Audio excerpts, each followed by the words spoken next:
mientras continúan entonces las protestas estudiantiles que tienen toda la justicia y que tienen toda la necesidad de que se hagan, estamos perdiendo clase y entonces seguimos con este método un poquito aburrido por la falta de interacción, pero por lo menos vamos contándonos las cositas que tenemos que ir haciendo y es interesante ver que efectivamente cuando vemos nuestras señales, que son funciones del tiempo, como vectores en un espacio vectorial, toda la geometría que surge tras la analítica, que habían espacios R2 y R3 y que se extiende mediante el álgebra lineal a espacios Rn, espacios euclidianos, se puede extender a muchos otros tipos de espacios vectoriales, en particular los espacios vectoriales compuestos por conjuntos de señales, que tienen todas las propiedades del espacio vectorial.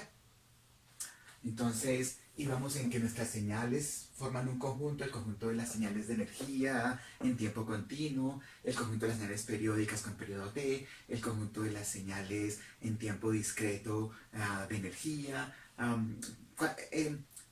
conjuntos de señales que tengan las propiedades de un espacio vectorial que ya los vimos, son 9, bueno, 10, 9, como quieras incluir la distributividad, propiedades del espacio vectorial que se definen siempre sobre un campo escalar en donde hay 11 propiedades, ¿cierto? 5 que definen el grupo de f con la suma, 5 que definen el grupo de f menos la identidad de la suma con el producto y la distributividad del producto. Son 11 propiedades, aquí 10 propiedades, son 21 propiedades.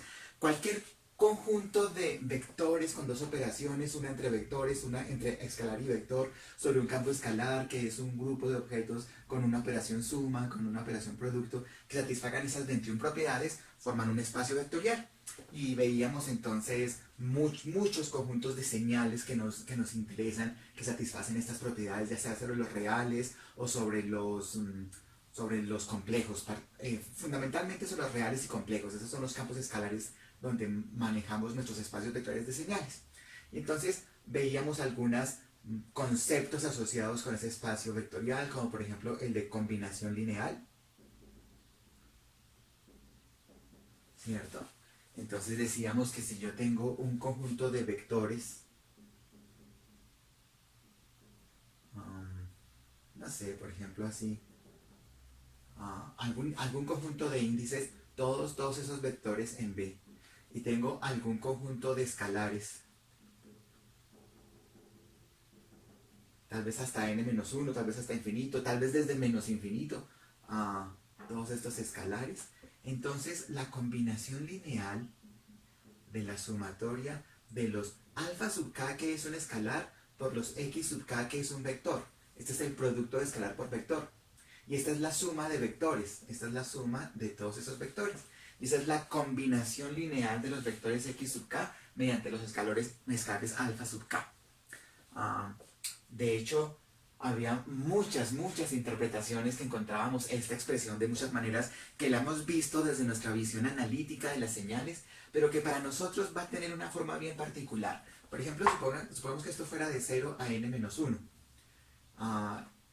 Quiere decir que para las funciones del tiempo, pongamos aquí el tiempo, aquí está x sub k de n, y pongamos aquí entonces el índice de las funciones.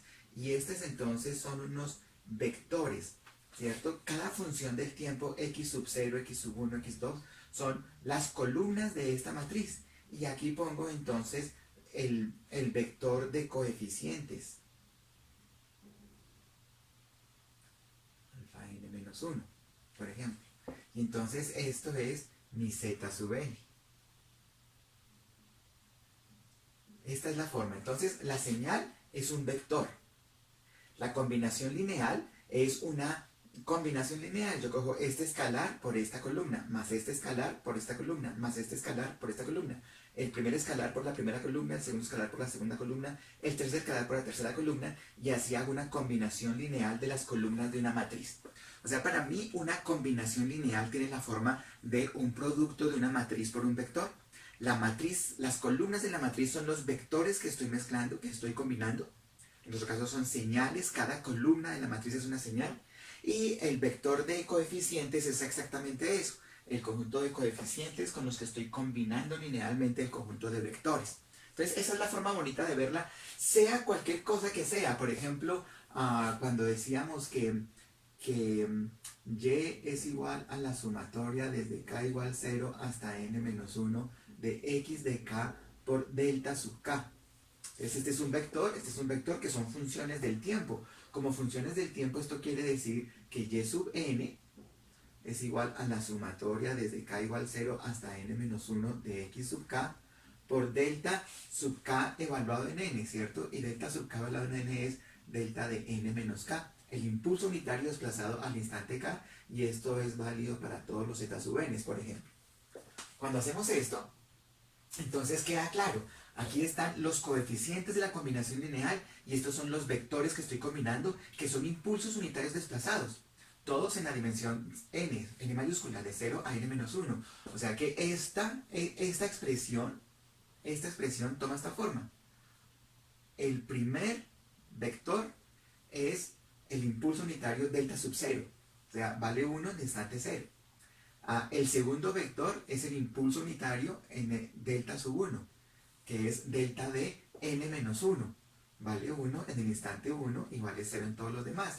Y este es entonces nuestra matriz de vectores, en donde cada una de las columnas es uno de los vectores impulso unitario desplazado y los coeficientes son x0, x1 hasta xn-1, y esto me da entonces el vector y0, x0, este es el mismo x, por supuesto, este es el mismo x, que el x se define como una combinación lineal de los impulsos desplazados, donde los coeficientes son las muestras de la señal en cada instante.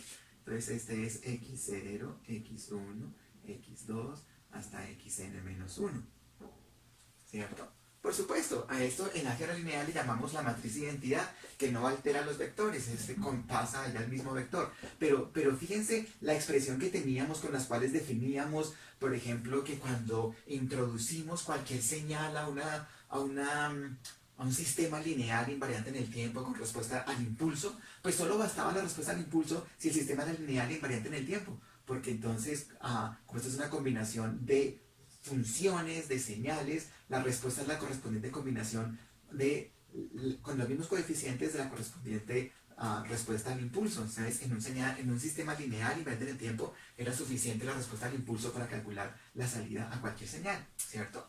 Y es por esta razón, esta es la forma como expresamos entonces la combinación lineal de una señal como, cualquier señal se expresa como combinación lineal de impulsos unitarios desplazados. Chévere, esa es una forma bonita de verlo. Hay entonces la posibilidad, por ejemplo, de que x sea la combinación lineal desde k igual 0 hasta n-1 de, pongamos otro coeficiente, a sub k, y aquí pongamos u sub k, donde aquí delta sub k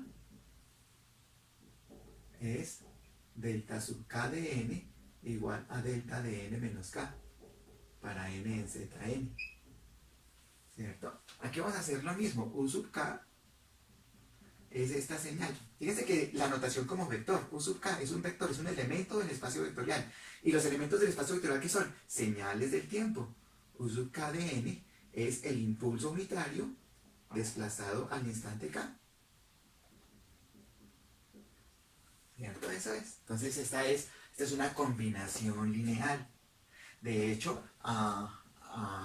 mi combinación lineal es la misma señal, y sería entonces el impulso unitario desplazado,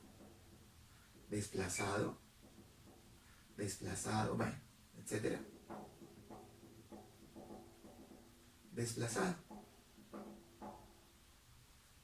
¿cierto? Y aquí serían entonces los coeficientes correspondientes, que si hacemos el cálculo para que este me dé x0, este tiene que ser x0.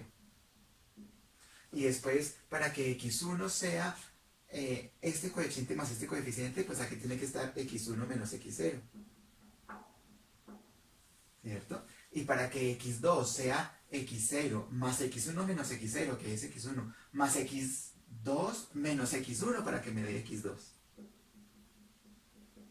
etc. x n menos 1 menos x de n menos 2. Esos son los coeficientes de la combinación lineal de los escalones unitarios desplazados que corresponden a esta señal, ¿ciertos? O sea, nuestras combinaciones lineales siempre las vamos a ver así, como un vector es igual a una matriz por un vector de coeficientes. Cada uno de los elementos de este vector son los coeficientes escalares con los que multiplico cada una de las columnas de esta matriz, que son las señales que estoy combinando, ¿cierto? Otro ejemplo interesante, bueno, esta es la forma que quiero que tengamos en cuenta, es por ejemplo, recuerden que x de e a la j 2pi k sobre n es igual a la sumatoria desde n igual 0 hasta n menos 1 de x de n por e a la menos j 2pi de k sobre n por n. Eso es. Esto se llama la transformada discreta de Fourier. La transformada discreta de Fourier. Perfecto. Y en ese caso, lo que haremos es notar que aquí tengo los x sub k. Digamos que esto es un x sub k. Para cada k tengo esto, ¿cierto? Entonces, x sub 0, x sub 1, x sub 2, etcétera, hasta x sub n menos 1 es la señal, ¿cierto? Es esto. Para k en z sub n. Tengo una señal en función de k. Es una señal, ¿cierto? ¿Y de dónde lo obtengo? Es una combinación lineal con estos coeficientes. Los coeficientes otra vez son las muestras en el tiempo. X sub 0, x sub 1, x sub n menos 1. Pero, aunque son los mismos coeficientes, ya no son los coeficientes de la combinación lineal de los impulsos unitarios que me van a tener en el tiempo, sino es la combinación lineal de las exponenciales complejas armónicamente relacionadas. Aquí tengo 1, 1, 1, 1, 1, 1, 1. Aquí tengo cuando k vale 1 y n vale 1, esto es e a la j 2pi sobre n, ¿cierto? Después e a la j, cuando k vale 1 y n vale 2, es a la j 4pi sobre n. Y aquí es e a la j, cuando k vale 1, esto es 2pi por n menos 1 sobre n, ¿cierto? Después es cuando k vale 2, esto es, y n vale 1, es a la j 4pi sobre n, a la menos j. Menos j 4pi sobre n, ¿cierto? A la menos j 6pi sobre n, menos 6pi sobre n, etcétera, ¿cierto? Etcétera, etcétera, etcétera, etcétera. Y aquí entonces a la menos j 2pi n menos 1 al cuadrado sobre n, ¿cierto? Cuando k vale n menos 1 y n vale n menos 1. Como aquí están los n's, aquí están los n's. Como aquí están los k's, aquí están los k's, ¿cierto? Es eso. Esa es una combinación lineal. Estoy combinando linealmente las exponenciales complejas armónicamente relacionadas mediante los coeficientes que son las muestras de la señal en el tiempo para obtener la señal que son las muestras de la señal en la frecuencia discreta. Eso es una combinación lineal. O sea, todo lo que hemos hecho es combinaciones lineales. Y podemos tener, de hecho, ejemplos mucho más elaborados y mucho más interesantes también. Pues mucho más interesantes no. Sencillamente es lo mismo, es la combinación lineal. Es la idea de lo que es una combinación lineal. Por ejemplo, cuando nosotros tenemos una señal x de t, bueno, ya sabemos a qué nos referimos, x, que es x de t para t real. Y aquí hay una respuesta al impulso h, aquí obtenemos una respuesta y. Si h es un sistema lineal invariante en el tiempo, sabemos que y es esta señal, y de t, es igual a la integral entre menos infinito e infinito. Y entonces aquí está h de t menos tau por x de tau por d tau. ¿Cierto? Esa es la combinación, bueno, esa es la convolución, que es el caso de exactamente considerar que x es una combinación lineal de impulsos unitarios desplazados, y como esto es lineal e invariante en el tiempo, entonces la salida es la correspondiente combinación lineal de las respuestas a los impulsos unitarios desplazados, pero por la inversa en el tiempo es la misma respuesta al impulso unitario desplazado, ¿cierto? Entonces, esto para nosotros lo vamos a ver así. Y, que es una función de t, y aquí está el t, que t es continuo, infinito no contable, pero es un vector. ¿Y qué tenemos? Una matriz, ¿cierto? En las columnas está t, con las filas recorro el tiempo para ir recorriendo esta señal de salida, y con las columnas recorro el desplazamiento, y tengo una matriz infinita no contable por infinita no contable, y estamos multiplicando por x de tau por d tau, que es el vector de coeficientes. Esto es la convolución en tiempo real, sigue siendo nuestro mismo concepto. Aquí están los t's y los taus, los t's y los taus. Aquí están los taus, aquí están los t's. Sigue siendo el producto de una matriz por un vector. Que la matriz es infinita y con dimensiones no contables, sí, es verdad. Pero lo que nos interesa es ver la forma. La forma sigue siendo exactamente esta misma. O sea que para nosotros sigue siendo el mismo concepto de combinación lineal, ¿cierto? Combinación lineal. Cambia aquí esta matriz por otros vectores. Por ejemplo, pon exponenciales complejas en frecuencia continua, e a la j omega t, e a la j omega tau, y aquí entonces y de omega. Y entonces tenemos una transformada de Fourier. Una transformada de Fourier en tiempo continuo. Es una combinación lineal y es un vector igual a una matriz por un vector, ¿cierto? Y entonces esta interpretación ya no es como que tengo un sistema de n ecuaciones con n incógnitas. Lo que tengo es una combinación lineal de las columnas de la matriz, donde los coeficientes de las combinaciones es este vector de coeficientes. Esta es la forma de interpretar, y a eso le vamos a llamar combinación lineal. Y es muy bonito verlo así porque nos va a traer muchas interpretaciones muy lindas de lo que implica construir un espacio vectorial a partir de las columnas de una matriz y cosas de ese estilo. Entonces, recuerden, todas esas operaciones que hemos hecho hasta ahora son combinaciones lineales. El otro concepto interesantísimo que veíamos era el del subespacio vectorial.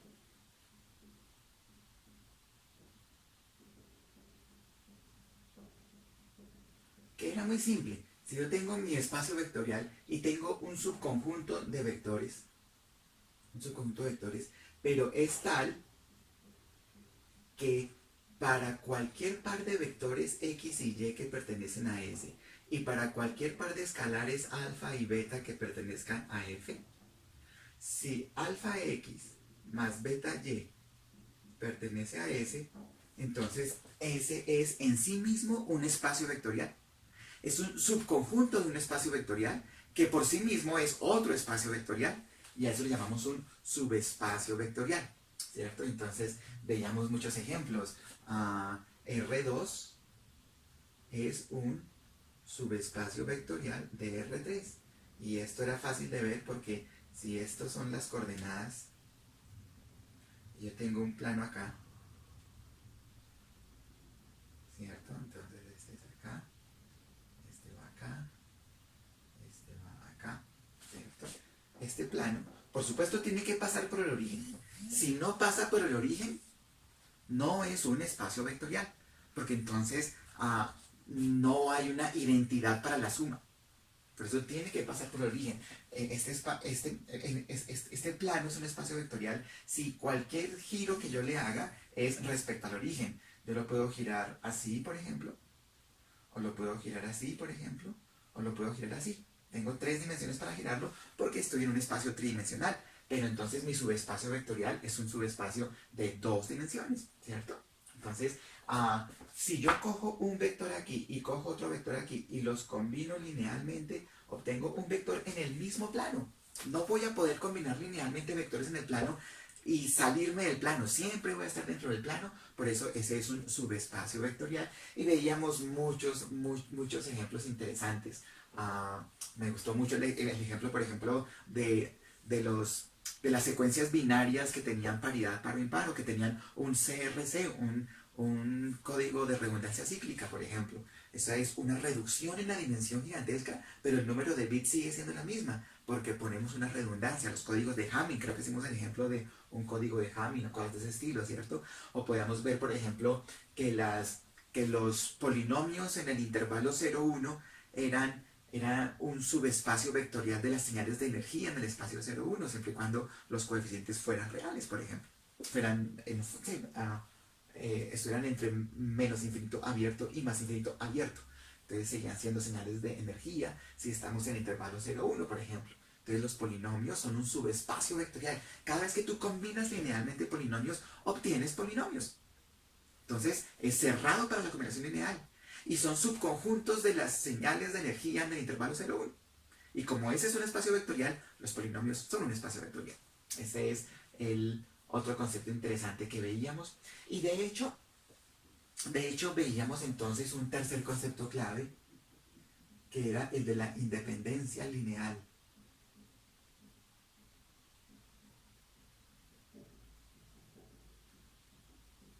¿Cierto? Y entonces se trataba de dos vectores que para combinarlos linealmente, de manera que obtengamos el vector identidad para la suma, en el caso es la señal 0.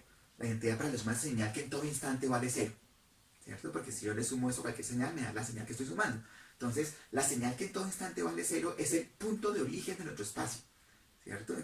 Si cuadráramos en unas coordenadas cartesianas nuestras señales, la señal que es constante igual a 0 para todo instante, es el punto en el origen. Pues bien, si yo quiero combinar dos vectores para que me den el origen, seguramente tienen que ser colineales para poder tener coeficientes distintos de 0. Si no son colineales, la única manera de hacerlo es que los coeficientes sean 0. Entonces, en general, un conjunto de vectores b sub 1, b sub 2, b sub n. Bueno, n es casi siempre la hora de tiempo, pongamos b sub k. Son linealmente independientes. Linealmente independientes. Sí y solo si esa, o sea, es una definición. Si cualquier combinación lineal que yo haga de ellos que conduzca a el resultado vector 0, la identidad de la suma entre vectores, o sea, la función constante igual a 0 para todo instante de tiempo, esto exige que alfa 1 sea igual a alfa 2 sea igual a alfa k, que sea igual a 0. La identidad en los escalares, para la suma entre escalares, la identidad para la suma entre vectores, la identidad para la suma entre escalares. Ese es el cero real, el cero complejo, ¿cierto? Eso es independencia lineal, que en términos geométricos de R2 y R3 y Rn es muy simple. Si yo tengo dos vectores colineales, yo puedo coger un pedacito de este y restárselo a este. Por ejemplo, si este es X y este es Y, si me quedaron bien dibujados, yo diría que X menos 2Y es igual a 0. ¿Cierto? X menos 2Y. Resto uno del otro y me da 0. Esos no son linealmente independientes, porque son dos vectores en un espacio de dimensión 1, colineales. Pero si cojo estos dos, no hay manera de que yo los pueda combinar, sino quitando este y quitando este. Cualquier otra forma en que yo los combine, no voy a poder obtener el vector 0. Pero si tengo otro vector en el mismo plano, ya no son linealmente independientes, ¿cierto? Pongámoslo así. Si son colineales, entonces aquí solamente 0 por x, si no son colineales, 0 por x más 0 por y, es la única manera de obtener el vector 0. Multiplicando por los escalares 0, obtengo el vector 0. No hay otra manera. ¿Cómo hago yo para restarle un pedazo de este para que aquí me dé 0? No tengo tanta libertad de escoger con este cualquier forma de restarle aquí a este. Por supuesto, si yo tengo un tercer vector en el plano, estos están en el plano, estos están en el plano, si yo tengo un tercer vector en el plano, siempre será posible coger un pedazo de este y un pedazo de este para que me sumen el resto de este, ¿cierto? Por ejemplo, este y este, yo los puedo sumar para que me den menos este, y entonces la suma de los tres me va a dar 0, ¿cierto? Entonces, siempre será posible combinarlos linealmente para que me den 0 si son coplanares, tres vectores coplanares, pero tres vectores en un espacio tridimensional ya no. O sea que el concepto de independencia es bien significativo en términos geométricos. Si yo tengo n vectores en un espacio n dimensional y necesito las n dimensiones, son linealmente independientes. Si en ese mismo espacio tengo un vector más, ya no son linealmente independientes, ya puedo combinar los otros para que den menos el último. Entonces ya no son linealmente independientes. Y vimos algunos ejemplos muy interesantes sobre esos. Y el cuarto concepto, ¿cierto? Vimos ejemplos bonitos con reales periódicas, con polinomios, con muchas formas. El cuarto concepto que habíamos visto ya era el de espacio generado. El espacio generado por un conjunto de vectores, ¿cierto? El span de un conjunto de vectores que están contenidos, por supuesto, en nuestro espacio vectorial. Y es bien simple, Si U es igual a U1, U2, U3, hasta UK, entonces el span de U es todos los conjuntos, todas las combinaciones lineales, pongamos así. Aquí voy a poner el vector U1, aquí voy a poner el vector U2, son vectores columna. Aquí voy a poner el vector UK, todos son vectores columna. Y voy a coger aquí cualquier vector de coeficientes alfa, ¿cierto? Y entonces esto es para alfa que pertenece a F a la K. O sea, son todas las combinaciones lineales de estos K vectores.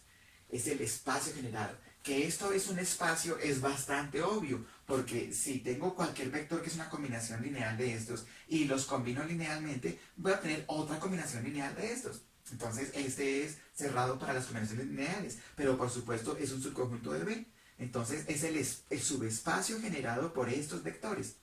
Y vimos muchas cosas interesantes. Por ejemplo, yo puedo hacer aproximaciones de un vector que vive en un espacio grande. Por ejemplo, uno siempre dibuja R2 y R3, pero aquí puede ser un espacio gigantesco, tal vez infinito. Por ejemplo, infinito no contable. Y este puede ser otro espacio gigantesco, tal vez infinito contable. Este es mucho más chiquito que este. Entonces, yo puedo coger aquí algunos vectores de este espacio gigantesco, por ejemplo, este y combinarlos linealmente para formar este espacio, por ejemplo, ¿cierto? Entonces, ese es, en R3 tengo un subespacio que es R2, que es la combinación lineal de todos estos vectores, de estos dos vectores. Todas las combinaciones lineales me forman un plano.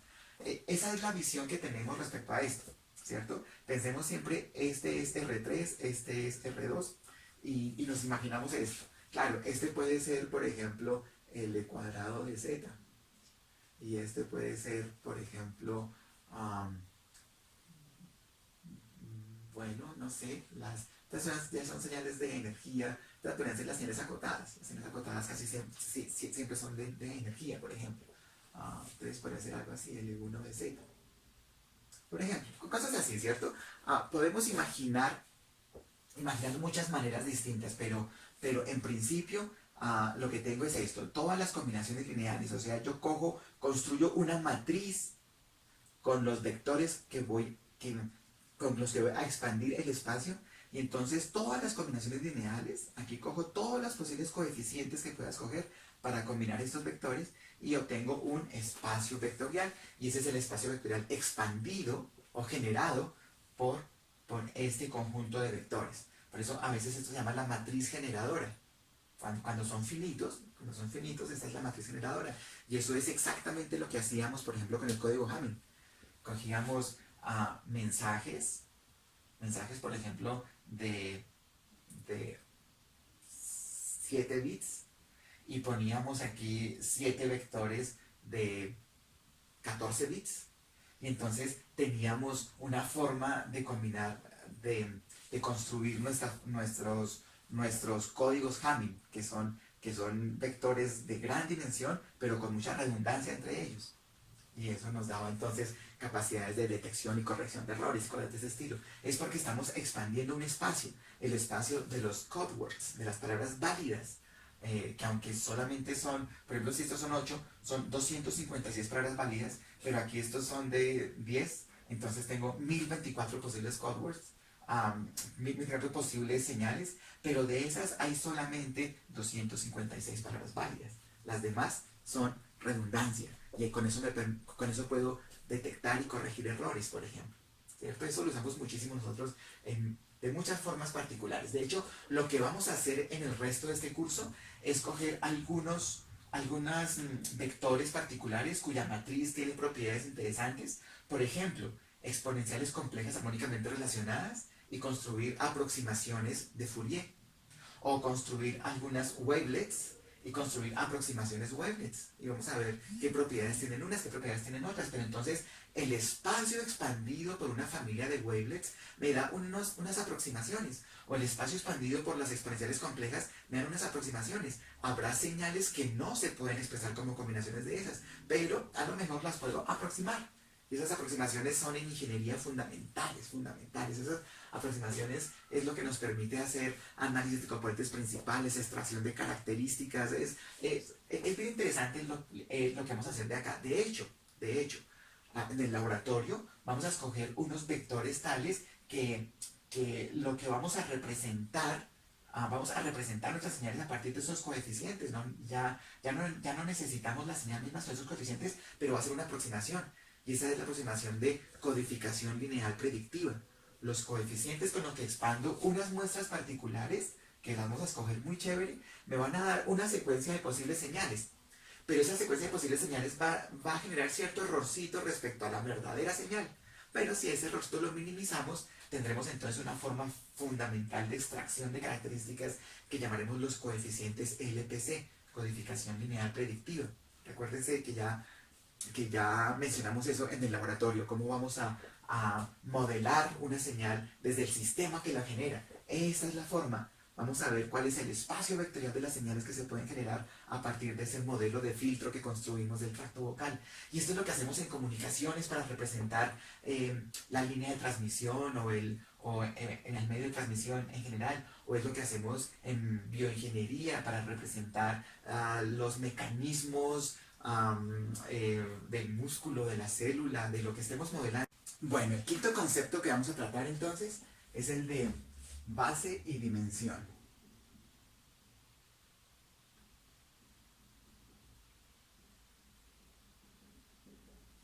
¿Listo? Tenemos entonces nuestro espacio vectorial y vamos a escoger algún número de vectores linealmente independientes en B.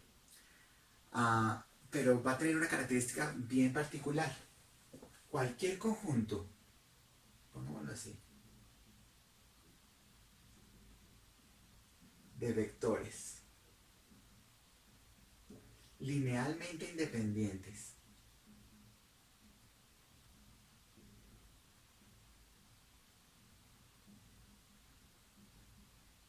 digámosle V1, V2, Vn, ya, por poner eso, puede que n sea infinito, puede que vaya de menos infinito a infinito, puede que sea un continuo, pero digamos que son n por lo pronto. Tal que P, el espacio que nos interesa, es el span de esos conjuntos, es una base del espacio vectorial. Cualquier conjunto, no tienen que ser, o sea, no hay más características, es que sea un conjunto linealmente independientes y que el espacio que expanda sea exactamente el espacio que nos está interesando. Entonces, esta es una base de B. ¿Esto qué quiere decir? Que cualquier vector que pertenezca a B tiene la forma sumatoria de los alfa sub k por b sub k. Para este caso de 1 a n. Para este caso, pues n es un ejemplo, ¿no? Puede ser de número simplemente infinito, puede ser un continuo, puede ser una integral de alfa de tau por b sub tau, donde entonces tenemos los vectores b sub tau. Pero ese es el punto. Cualquier conjunto de vectores linealmente independientes que expandan el espacio vectorial es una base del espacio vectorial, una base. Y es bien chévere porque eso implica primero que tengo una forma de expresar cualquier vector y por otro lado que a lo mejor puedo expresar en bases más interesantes para estudiar algunos aspectos curiosos. Por ejemplo, podemos ver en R3. En R3 podemos tener la siguiente base. 1, 0, 0, 0, 1, 0, 0, 0, 1. Estos son tres vectores en R3 que me expanden el espacio vectorial R3. ¿Por qué? Porque cualquier vector x0, x1, x2, lo estoy poniendo bien genéricos, lo puedo escribir como x0 por 1, 0, 0, más x1 por 0, 1, 0, más x2 por 0, 0, 1. Entonces, esos tres vectores son una base. Son tres vectores linealmente independientes. Y cualquier vector de R3 lo puedo expresar como una combinación lineal de esos vectores. No es única.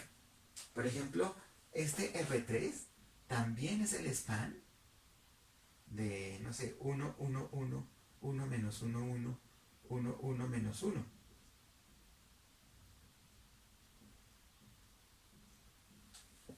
¿Cierto? ¿Qué quiere decir esto?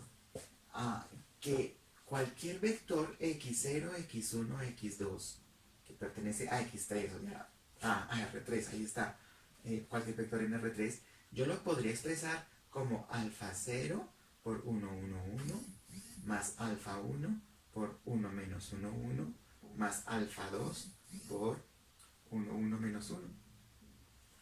Ese es el punto. Ese es el punto. Cualquier combinación, todos los vectores de R3 pueden escribirse como combinación lineal de estos tres vectores. Claro, los escogí a propósito así para asegurarme que son linealmente independientes. 1, 1, 1, 1 menos 1, cualquier combinación que sume aquí alfa más beta más gamma para que eso sea 0, y alfa menos beta más gamma para que sea 0, y alfa más gamma menos beta para que sea 0, solamente se permite que alfa, beta y gamma sean 0, ¿cierto? Es un conjunto de vectores linealmente independientes. Es bastante fácil de verificar. Verificámoslo. 1, 1, 1, 1, menos 1, 1, 1, 1, menos 1. Yo debo ser capaz de combinar linealmente estos con A, B y C, por ejemplo, para que me dé 0, 0, 0. ¿Será que A, B y C pueden ser distintos de 0? Pues lo que sabemos es que A más B más C es igual a 0, ¿cierto? Primera fila. Lo que sabemos es que A menos B más C es igual a 0. Y fíjense aquí una cosa interesante. B es igual a menos A más C. Y aquí B es igual a A más C. O sea que de aquí ya sale que B tiene que ser igual a 0. No hay otra posibilidad. ¿Cierto? Entonces, de aquí sale que A más C es igual a 0 y que, y A más C es igual a 0.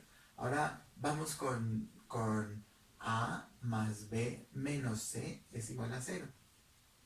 ¿Cierto?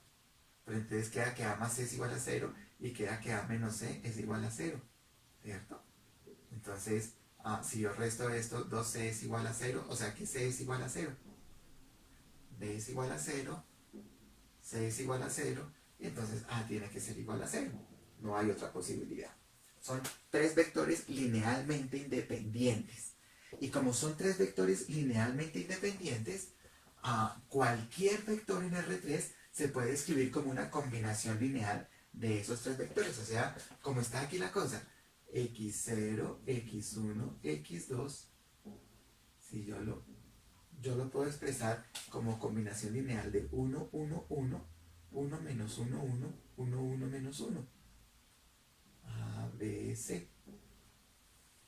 Esos serán los coeficientes de la combinación lineal de estos tres vectores que me dé este vector.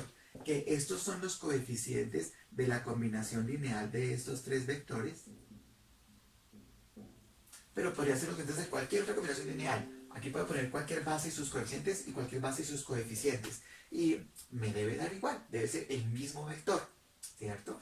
En este caso particular, resulta que, bueno, podríamos calcular, a ver si nos sale bien. Calculemos otra vez con eliminación gaussiana nuestros coeficientes A, B, C. ¿Cierto?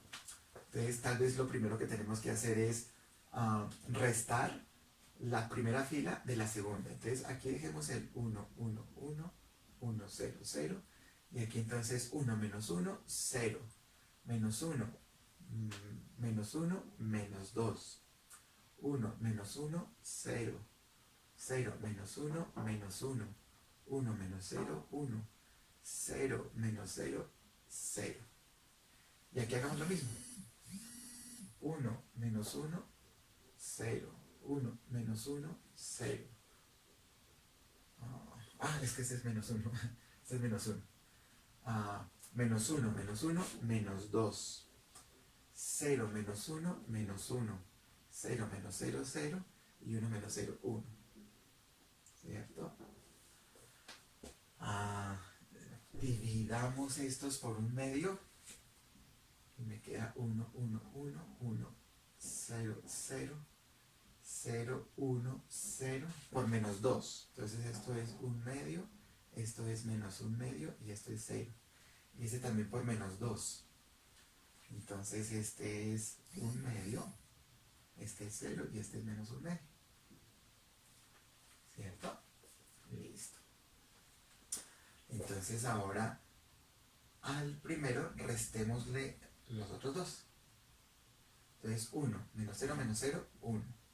1 menos 1 menos 0, 0. 1 menos 0 menos 1, 0. 1 menos un medio, 0.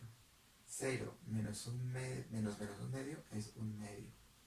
0 menos un medio es un medio. Y aquí me quedó 0, 1, 0, un medio, menos un medio, 0. Y aquí 0, 0, 1, un medio, 0 menos un medio. Y entonces resulta que ABC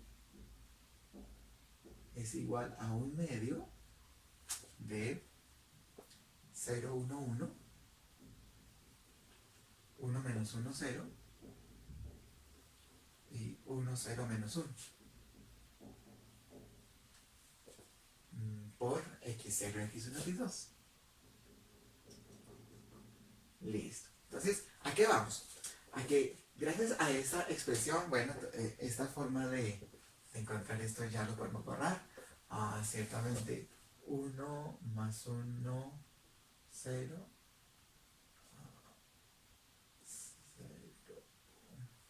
¿Ese es el inverso de este? 1 más 1 más 1 da 2. Sí, da 2, es 1, sí, correcto. Y 1 menos 1, 0 y 1 menos 1. Y sí, listo, sí. Este por este da la identidad. Perfecto. Entonces, siendo así, la expresión es la siguiente.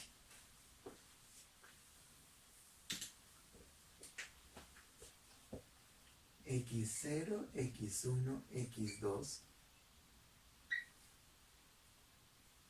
es igual a la siguiente combinación. x2 más x1 medios por 1, 1, 1 más x0 menos x1 medios por 1 menos 1, 1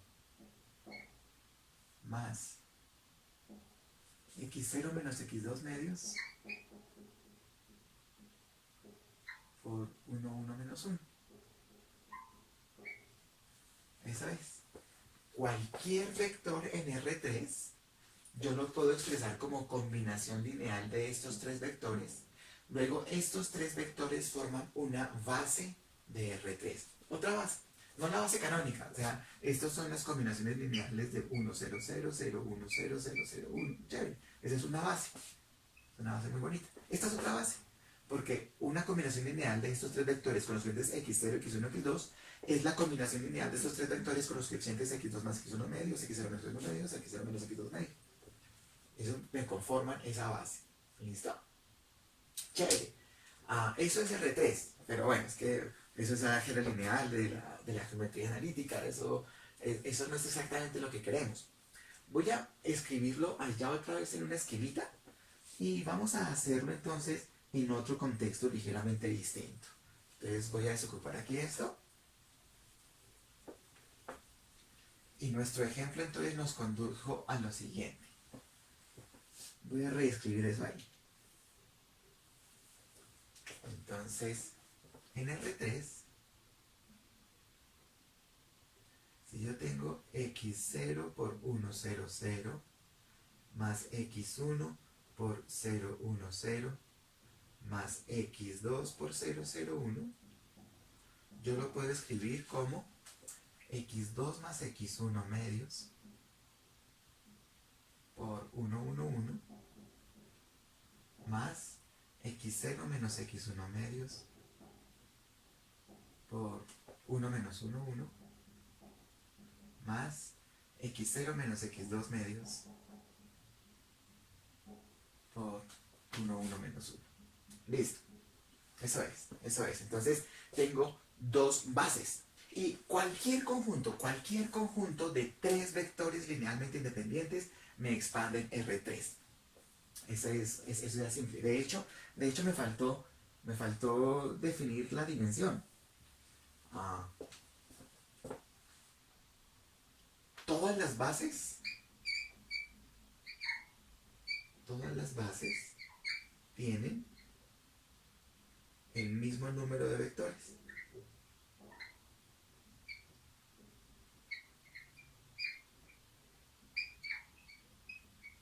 Y ese número de vectores se llama la dimensión del espacio vectorial.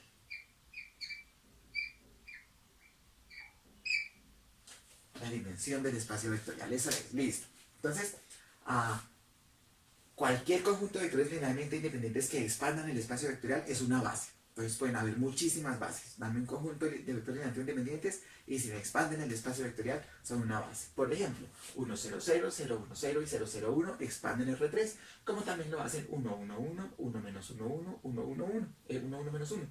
De hecho, tanto es así que miren aquí, cualquier vector lo puedo expresar así. Entonces, listo. Esas son dos bases. Quiere decir que como en esta base hay tres vectores, en esta base hay tres vectores, en todas las bases hay tres vectores, la dimensión de R3 es 3. Por supuesto, está bien. Pero vamos a hacer algunas conclusiones un poquito más interesantes respecto a ese aspecto, viendo otro ejemplo. Otro ejemplo que va a resultar parecido, pero que es muy distinto. Es muy distinto. Vamos a hablar de los vectores que son funciones del tiempo continuo. O sea, en principio viven en un espacio infinito dimensional no contable. El tiempo es continuo, ¿cierto? Pero vamos a hacer un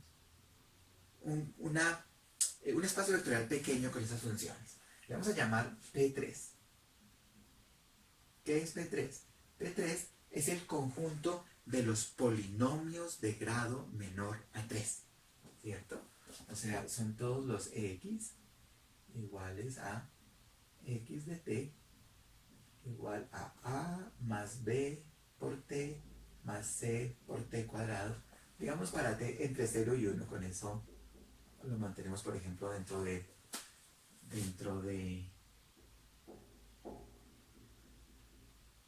que son funciones reales. Digamos de los reales en los reales. Son las funciones de los reales en los reales que tienen una forma polinómica, ¿cierto? Chévere. De grado menor a 3. Lo interesante es que este es un espacio vectorial en donde fíjense que el tiempo es el intervalo continuo 0 a t, 0 a 1. Ahí hay un número infinito no contable de posibles valores. Diremos que la dimensión de cada uno de estos vectores es infinito no contable. Sin embargo, hay una cosa interesante. Para definir un polinomio yo solo necesito tres coeficientes. Tres coeficientes que son los coeficientes de las potencias de t. O sea, yo podría definir una base. Vamos a definir esta base. B1 es B1 de t igual a 1 para t entre 0 y 1. Es una función del tiempo, ¿cierto? B2. B2 es B2 de t igual a t para t entre 0 y 1. Y digamos B3. B3 es B3 de t igual a t cuadrado para t entre 0 y 1. ¿Listo? Tengo tres vectores de ese espacio vectorial.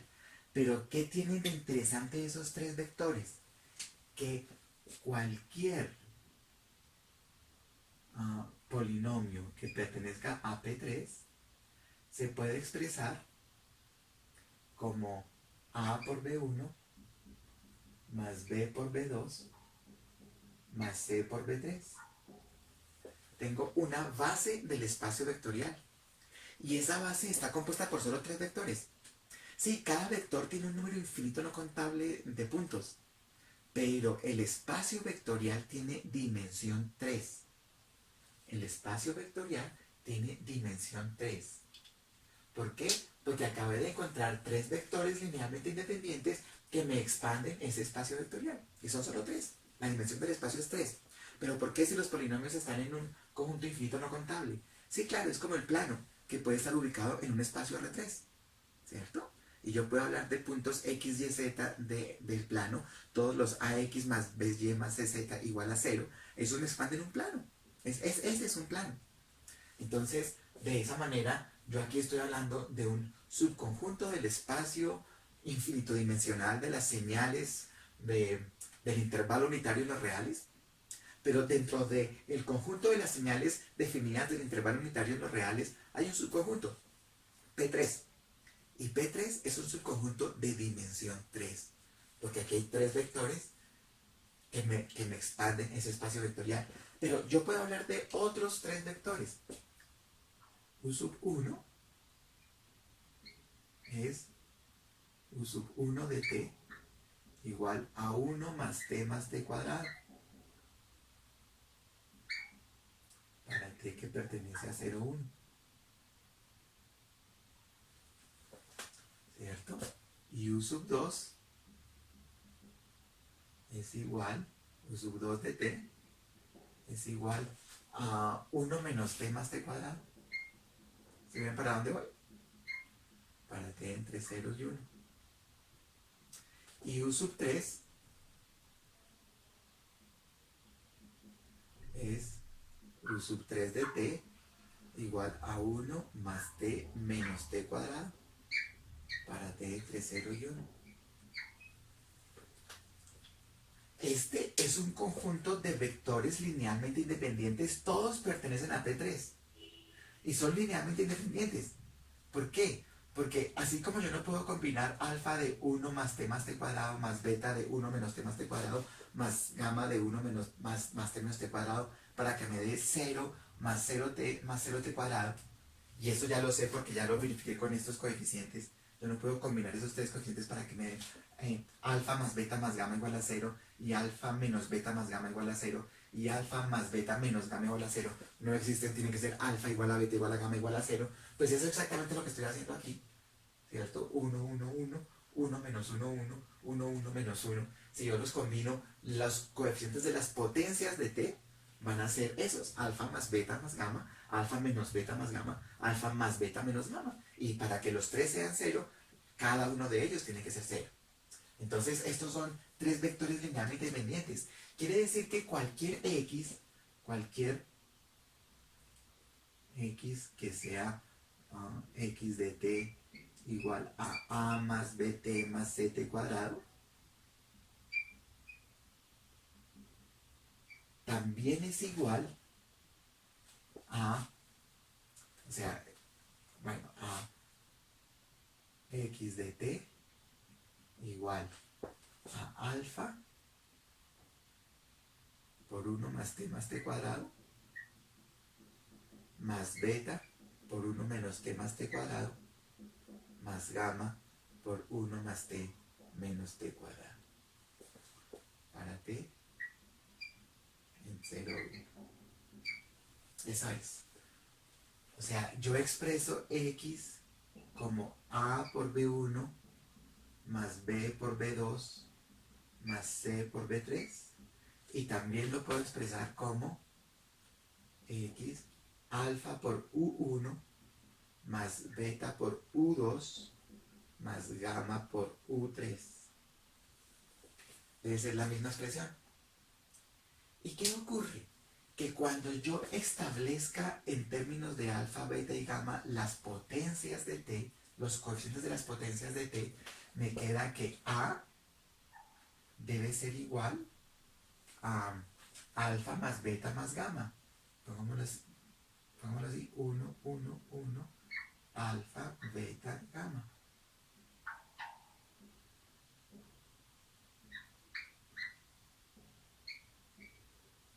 A debe ser igual a alfa más beta más gamma. Alfa más beta más gamma me da el coeficiente de U sub 1, perdón, de V sub 1, que es 1. Pero el coeficiente de V sub 2, que es T, me va a dar alfa menos beta más gamma. Alfa menos beta más gamma. Y ese me da el coeficiente de T. Y el coeficiente de t cuadrado me lo va a dar alfa más beta menos gamma. Alfa más beta menos gamma. ¿Cierto? Ese es el punto. Ese es el punto. Fíjense que el problema que hemos resuelto en R3, que es el problema típico que resolvemos en R3 en nuestro curso de álgebra lineal, en realidad es un mismo problema de un espacio de señales continuas, en un intervalo continuo, los polinomios. Pero es que son vectores de dimensión 3. Sí, definidas en un intervalo continuo, infinito no contable. Viven en un espacio infinito no contable, de dimensiones infinitas no contables. Pero como los puedo expandir a partir de 3 de ellos, es de dimensión 3. Y el problema se reduce a R3. Este problema ya lo resolví. Este problema es exactamente este problema. ¿Qué quiere decir esto? Que a más bt más ct cuadrado es igual a, aquí está, c más b sobre 2 por 1 más t cuadrado más a menos b sobre 2 por 1 menos t cuadrado más a menos c sobre 2 por 1 más t menos t cuadrado. ¿Cierto? Este es x. Pongámoslo así.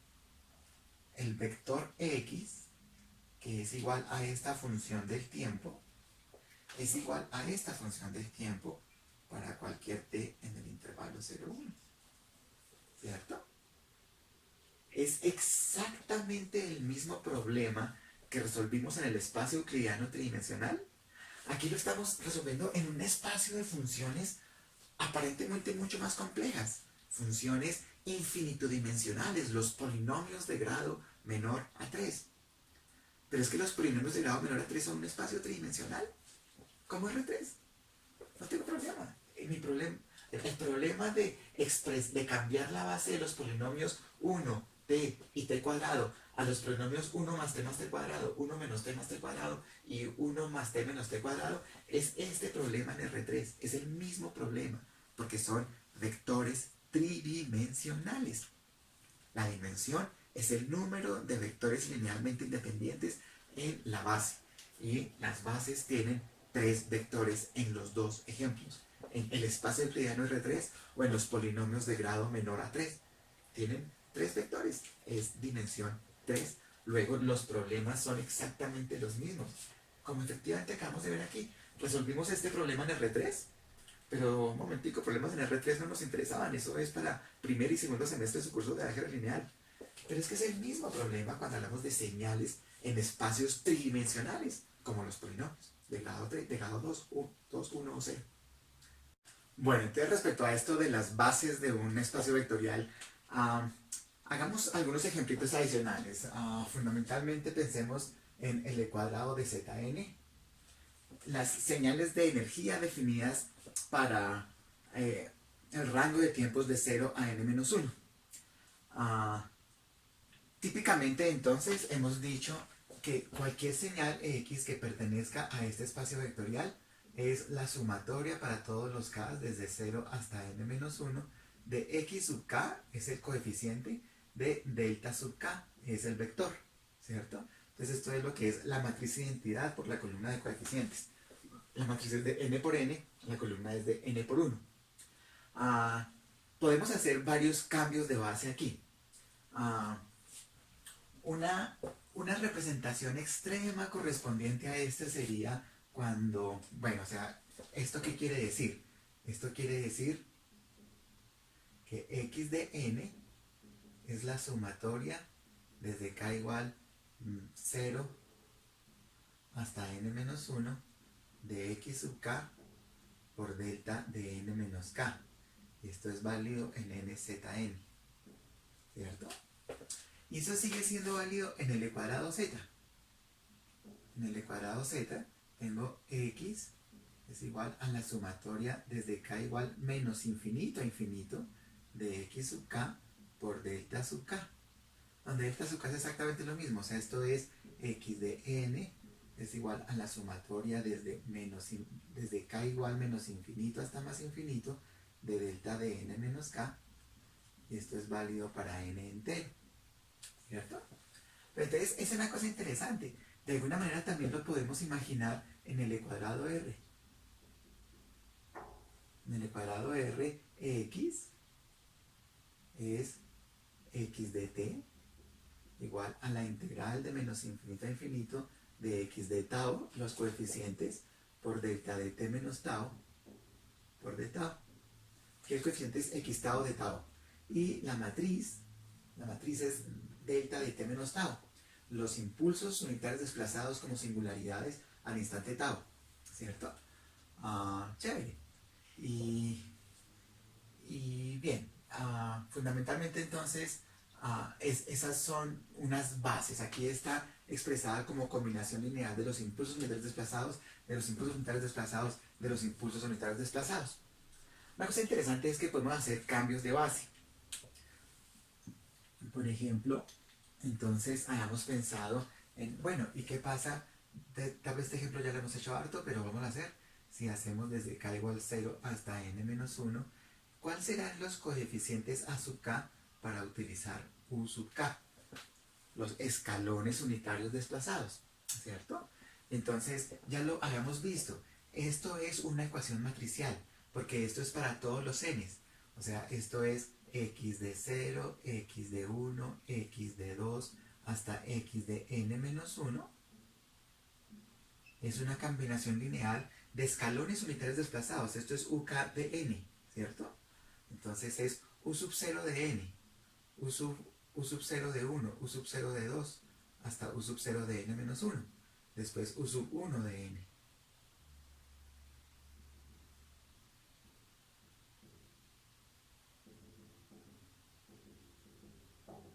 0, 0, 0, hasta 1. Cada una de estas columnas son los coeficientes, son los escalones unitarios desplazados, ¿cierto? O sea, generalmente los dibujamos es así. Esta es U sub 0. Este es U sub 1. Este es U sub 2. Esto es 0, 1, 2, 3, 4. 0, 1, 2, 3, 4, ¿cierto?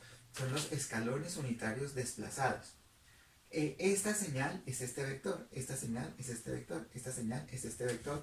Y entonces aquí estoy poniendo mis coeficientes a sub 0, a sub 1, a sub 2, a sub n menos 1. Ya hemos visto, ya sea invirtiendo esta matriz o haciendo la igualdad inmediata, x0 es igual a a0, x1 es igual a a0 más a1, entonces a1 es x1 menos a0, que es x0, a1 es x1 menos x0. A2 es x2 menos a0 más a1, que es x1. Entonces A2 es x2 menos x1. Y entonces de aquí resulta que x es igual a la sumatoria desde k igual 0 hasta n menos 1 de x sub k menos x sub k menos 1 por u sub k, por el vector. Estos son los escalares y estos son los vectores que estamos combinando linealmente, ¿cierto? Que es la señal de impulsos unitarios desplazados. ¿Qué es esta matriz? Que son estas señales, ¿cierto? Bien, pues lo mismo ocurre aquí.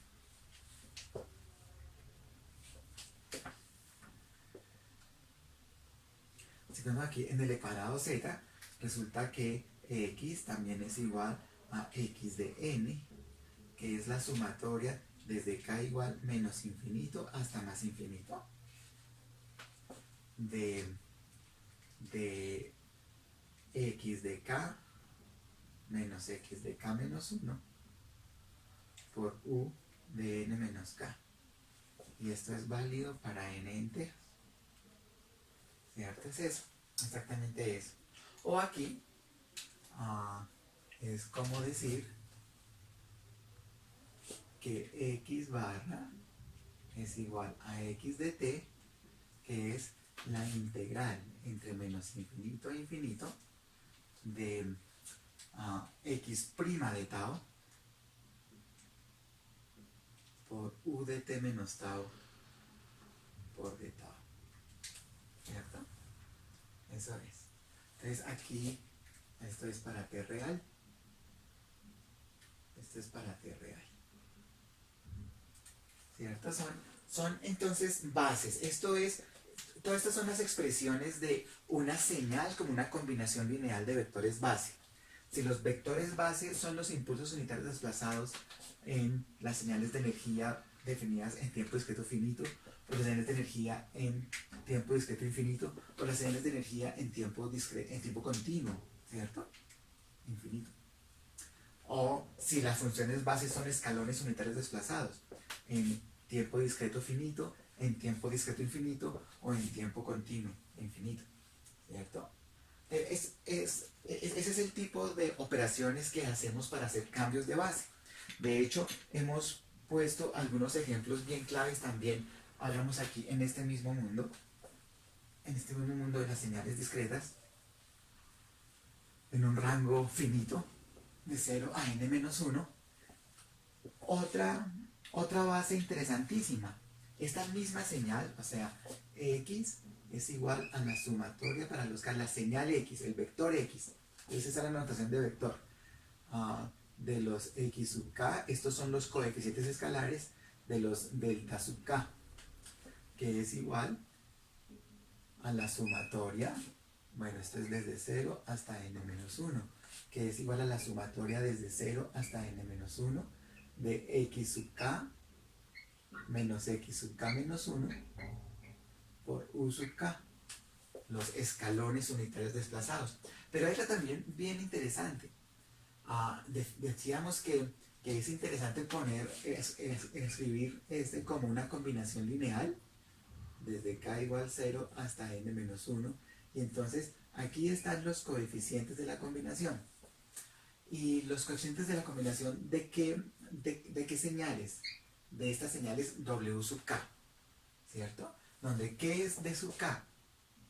D sub K es D sub K de N igual a delta de N menos K, impulsos unitarios desplazados para N en Z sub N, ¿cierto? Aquí U sub K es igual a U sub K de N, cuando lo evalúo en instante N, me da U de N menos K, los escalones unitarios desplazados para N en Z sub N.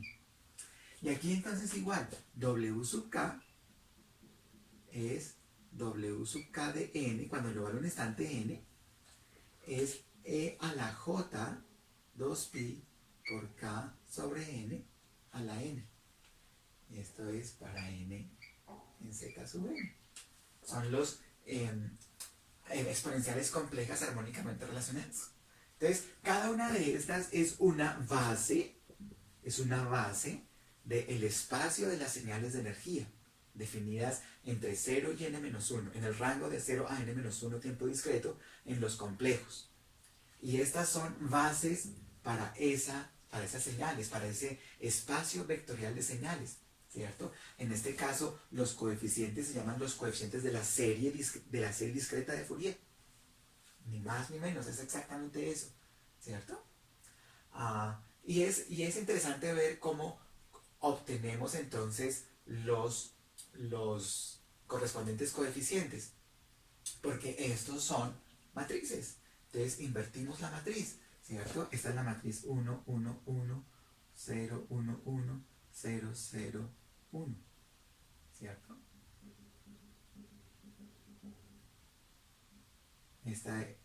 O sea, las bases, cuando pongo cada uno de los vectores base en una columna de una matriz, me da esta matriz. Aquí las bases me dan entonces estos exponenciales. De hecho, de aquí obtuvimos ya varias veces que entonces A sub K, bueno, ya lo teníamos, los coeficientes son xk menos xk menos 1. Aquí entonces ocurre exactamente lo mismo. Veamos, por ejemplo, para el caso n igual a 2. Entonces, esta matriz es una matriz de 2 por 2. K va de 0 a 1 y n va de 0 a 1. Entonces, la matriz es 1, 1, 1, menos 1. ¿Cierto? Esto es E a la J pi. E a la J pi es menos 1. ¿Cierto? Y entonces aquí están x0, x1. Entonces estoy viendo que esto es x en el tiempo. Y estos son x ahora en la frecuencia, donde estos son las bases, las exponenciales complejas. Cuando k vale 0, esto es 0. Cuando n vale 0, esto es 0. Y cuando ambas valen 1, es e a la pi, e a la j pi. E a la j pi es menos 1. Y es esto, ¿cierto? La inversa de esta matriz es bien interesante. La inversa de esta matriz tiene una propiedad bien bonita, es la ortogonalidad. De hecho, desafortunadamente está multiplicada por 1. Si estuviera multiplicada por 1 sobre raíz de 2, sería ortonormal. ¿Por qué? Porque cuando invertimos esta matriz, me da ella misma transpuesta y conjugada. Bueno, me da un medio que es 1 menos un medio. Sí, es la conjugada de los... Es un medio, 1, 1, 1 menos 1. Y aquí están entonces x de 0 y x de 1. Y esto me dan los coeficientes de la combinación lineal de estas bases. ¿Cierto? Efectivamente, 1 por 1, 1 más 1 por 1, 1 es 2. Dividido 2 es 1. 1 por 1, 1 menos 1 por 1, 0. 1 por 1 menos 1 por 1, 0. Y 1 por 1 más 1 por 1, 2. Esto es 2, 0, 0, 2. Dividido 2, 1. 1, 0, 0, 1. Es una matriz de identidad. Su inversa es su transpuesta conjugada. Y dividido, por supuesto, por el determinante de la matriz, que para nosotros va a ser una medida de la energía. Pero en principio, si este fuera 1 sobre raíz de 2 aquí será 1 sobre raíz de 2. Y serían matrices ortonormales, porque entonces ya daría la identidad. Pero Pero no, aquí no se trata entonces de ortonormalidad, sino de ortogonalidad, porque sus tamaños no son 1. Ahorita vamos a ver ese aspecto. ¿Qué pasa, por ejemplo, si n fuera 4? Si n fuera 4 tendríamos, cuando k vale 0, recuerden que en este caso aquí están los n's y aquí están los k's. Aquí están los k's y aquí están los n, entonces es transpuesta. Es la transpuesta conjugada. Aquí van los índices de la frecuencia, aquí están los índices del tiempo. Pero aquí está al revés, aquí son los índices de la frecuencia en las columnas y los índices del tiempo en las filas. Entonces, es conjugada, ¿cierto? Es transpuesta. Veamos a ver qué pasa entonces aquí en este caso. Entonces tenemos, cuando k y n valen, bueno, voy a poner aquí, para n igual a 4, voy a poner aquí entonces los índices en la frecuencia.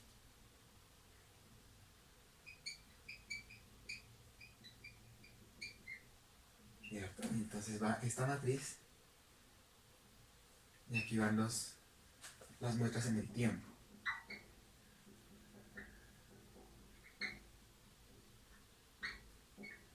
Eso es. Entonces, ¿qué tenemos? Aquí tenemos en la primera fila k es 0 y a la j0 es 1. Esto es 1, 1, 1, 1. En la segunda fila k es 1. Y entonces, estoy hablando de 2pi sobre 4, de pi medios. Entonces, cuando n vale 0, cuando n vale 1 es e a la j pi medios. E a la j pi medios es j. Cuando n vale 2 es a la menos j pi, que es menos 1. Y aquí a la j 3 pi medios. ¿Cierto? Ahora cuando k vale 2, entonces es 4pi sobre 4, es pi n. Entonces 0, pi, 2pi y 3pi. 0, pi, 2pi y 3pi. ¿Cierto? Chévere. Y ahora cuando k vale 3, entonces vamos de 3 pi medios en 3 pi medios. 0 a 3 pi medios es menos j. 1, 2, 3 pi medios es menos 1. 1, 2, 3, 3 pi medios es j. Esta es entonces los coeficientes de la serie de Fourier en tiempo discreto de esta señal. Es multiplicar por esta matriz. ¿Y cómo es su inverso? Bueno, esa es la parte bonita. Que en estos sistemas, la inversa es la ortogonalidad de las exponenciales complejas. La inversa es la transpuesta conjugada. ¿Cierto? O sea, aquí tengo, bueno, los 4 términos. Tendría que x0 en el tiempo, x1, x2, x3. Sería entonces, primero el 1/4. Desafortunadamente debería ser un medio acá y un medio allá para que sean ortogonales. Pero no, ortonormales. Pero aquí no tenemos ortonormalidad, solo ortogonalidad. Y aquí entonces es la transpuesta conjugada, o sea, la primera columna es 1, 1, 1, 1. La segunda columna es 1 menos j menos 1 más j. 1 menos j más 1. 1 menos j menos 1 más j. La tercera columna es 1 menos 1, 1 menos 1. Y la cuarta columna es 1 más j menos 1 menos j.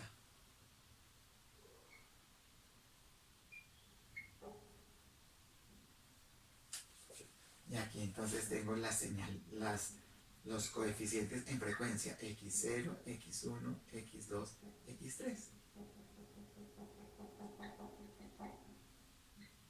¿Cierto? Eso es lo bonito de estas matrices, que su inversa es la transpuesta conjugada.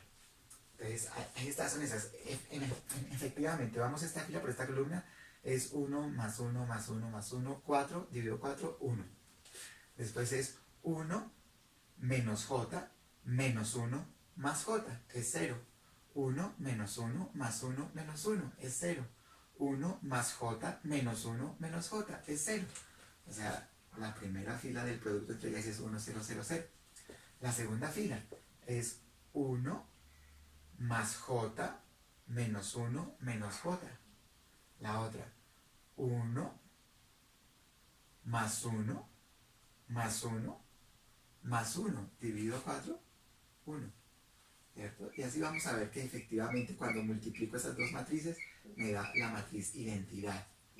Entonces la transpuesta conjugada es la misma inversa. Este 1 sobre 4 es una tristeza, hay que hacer un medio a ambos lados. Si uno utiliza software de ingeniería, debe tener en cuenta que aquí no divide por 1 sobre n, aquí sí divide por 1 sobre n, ¿cierto? O sea, aquí nos estamos refiriendo a que x de n es igual a 1 sobre n por la sumatoria desde k igual 0 hasta n menos 1. Fíjense entonces, bueno, ahorita ponemos la allá.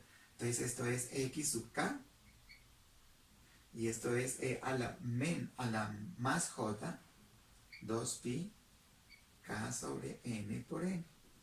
Y x sub k es igual, bueno, lo puse como transformada.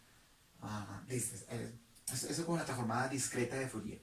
Y entonces aquí tengo la sumatoria desde n igual 0 hasta n menos 1 de x sub n por e a la menos j 2pi k sobre n por n.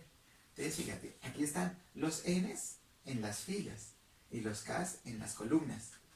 Aquí están los k's en las filas y los n's en las columnas. Entonces esto es transpuesto. Esto es transpuesto, ¿cierto? K por n, donde k son las filas y n las columnas. Aquí k por n, donde n son las filas y k las columnas. Está transpuesto, pero también está conjugada. Es la transpuesta conjugada. O sea, estas expresiones que teníamos para la transformada discreta de Fourier, si hubiéramos puesto el n al revés, nos hubiera dado la serie de Fourier en tiempo discreto. Pero pusimos el n allá. En realidad no importa, es la misma operación.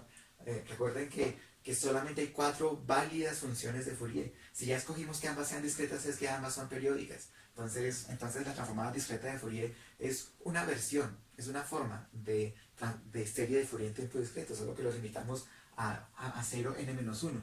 Pero entonces un cuarto, si no usáramos, por ejemplo, MATLAB, sino MATCAD, por ejemplo, esto sería un medio y este sería un medio. Sería 1 sobre raíz de n y 1 sobre raíz de n. Y sería el mismo coeficiente en ambos términos. Y estas matrices sí serían ortonormales. Pero por lo pronto esa es la ortogonalidad. Fíjense en las expresiones como las hemos tenido desde el análisis. Pero desde nuestros modelos de álgebra lineal lo que tenemos son estas matrices. Estas matrices son exactamente estas expresiones, ¿cierto?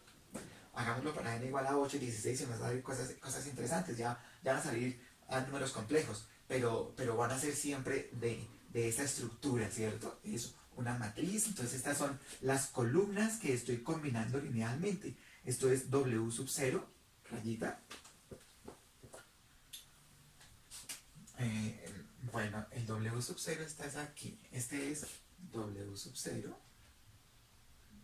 Esta columna es W sub 1, esta columna es W sub 2 y esta columna es W sub 3.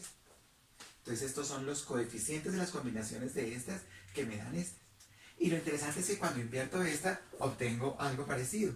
Esta es W sub 0 transpuesta conjugado, W sub 1 transpuesta conjugado, W sub 2 transpuesta conjugada. ¿Cierto? Chévere, es eso. Entonces estos son los coeficientes en el tiempo. Estos son los coeficientes en la frecuencia. Que son estas expresiones. Estas expresiones son las que ya conocíamos y son estas formas de estos cambios de base. Así se hacen los cambios de base, ¿cierto? Que fundamentalmente, cuando lo expresamos de cualquier otra manera, es exactamente igual. Por ejemplo, podríamos expresarlo así. X es igual a x de t, que es 1 sobre 2pi, la integral entre menos infinito a infinito, de x de j omega por e a la j omega t dt. Para t real. Para omega real, perdón. X es... de omega, perdón. De omega. Para t real. ¿Cierto? Entonces aquí estoy expresando la señal como combinación lineal de estas exponenciales complejas, donde los coeficientes de la combinación son estos x de j omega por diferencial de omega. ¿Cierto? Es exactamente lo mismo. Y entonces cuando digo que x es x de j omega igual a la integral entre menos infinito a infinito de x de t por e a la menos j omega t por dt, y esto es válido para omega real, estoy hablando de la inversa, de cómo encuentro los coeficientes de la combinación lineal de estos exponentes, ¿cierto? Y para esto uso la ortogonalidad de estos exponenciales complejos, ¿cierto? Eso es. ¿Cómo establezco esa ortogonalidad? Fíjense que esta fila por estas columnas, estas filas por estas columnas son lo siguiente. Bueno, ya puedo borrar esto y con eso termino. Es para mostrarles que la transformada de Fourier, que las series de Fourier, que todos los análisis de Fourier son simplemente un cambio de base. Es el mismo vector expresado como un cambio de base. Bueno,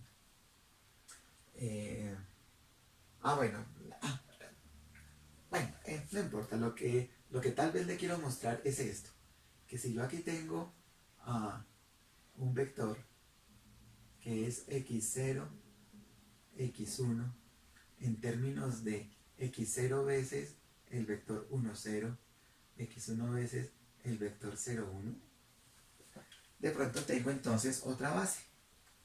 La base, no sé,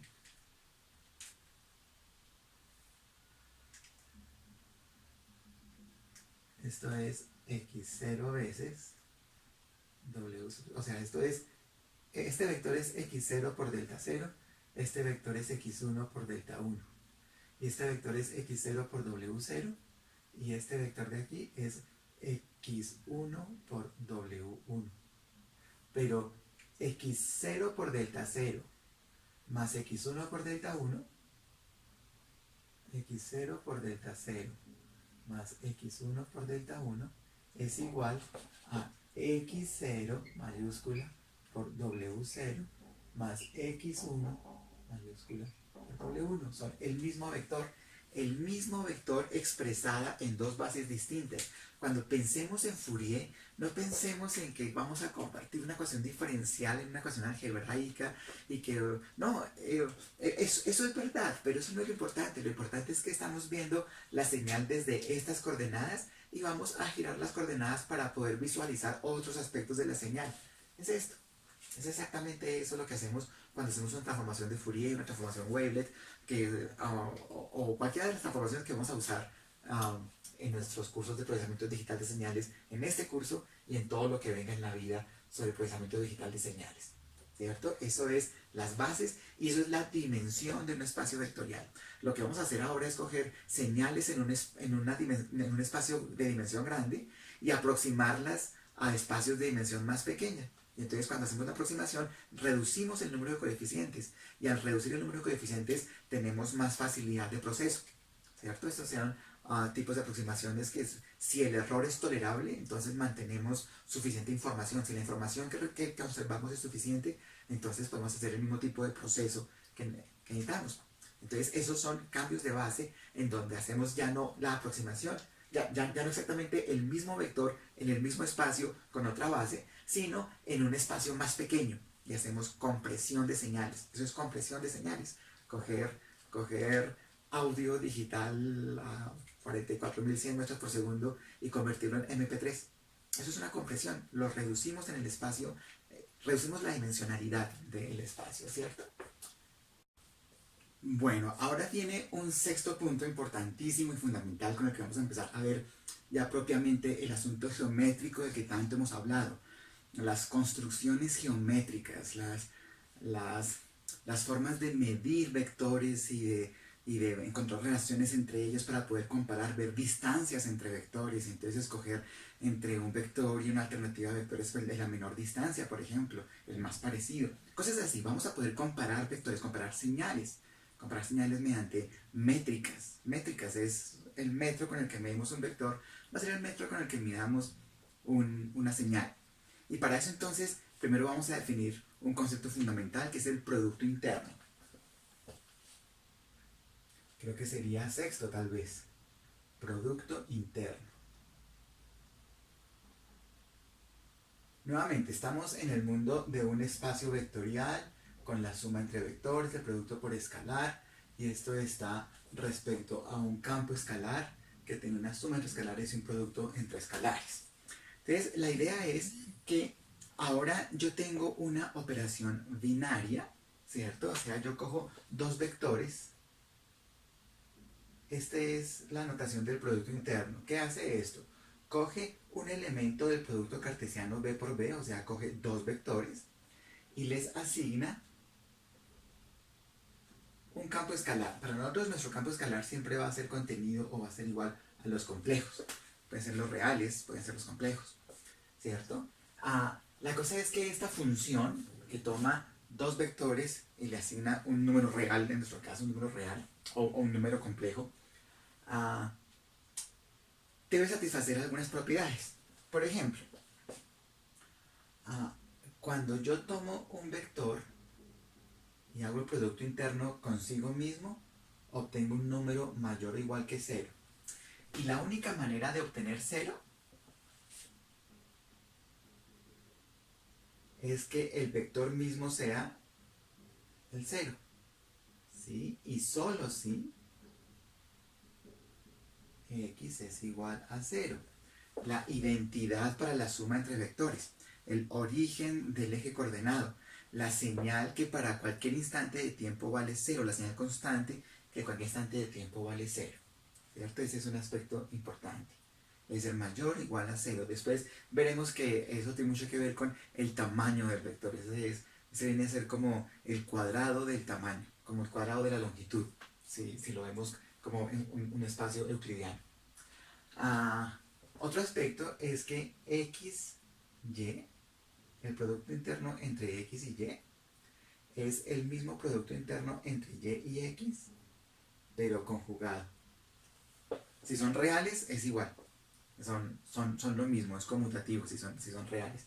Pero si son complejos, entonces es conjugado. Hay una simetría ahí. Par en la parte real, impar en la parte imaginaria, o par en la magnitud, impar en la fase. ¿Cierto? Ese es otro aspecto. Hay unas relaciones también de linealidad y de homogeneidad. Por ejemplo, si yo cojo x más y hago el producto interno con z, esto es como si yo cogiera x con z, producto interno xz, y le sumara el producto interno yz. Y esto es válido tanto para el primer argumento como para el segundo argumento. O sea, si yo tengo x y hago el producto interno con y más z, es como si yo cogiera x, producto interno con y le sumara x, producto interno con z. O sea, esta forma de asociatividad, de distributividad, es para ambos argumentos. Es linealidad. Esto es linealidad, y la linealidad también requiere algo de homogeneidad. Entonces, la cosa es que si yo cojo alfa por x, donde alfa es un escalar, y le hago el producto interno con y, este equivale a coger alfa, el producto interno xy. Y por supuesto, si está en el segundo argumento, x beta y, pues como fundamentalmente se trata de una operación en donde tenemos esta relación de simetría impar o par, entonces esto corresponde a b conjugado por xy, por el producto interno de xy. Cualquier función que coja dos vectores, genere un número real, un escalar, y satisfaga estas 1, 2, 3, 4, 5, 6 propiedades, es un producto interno. Así se define.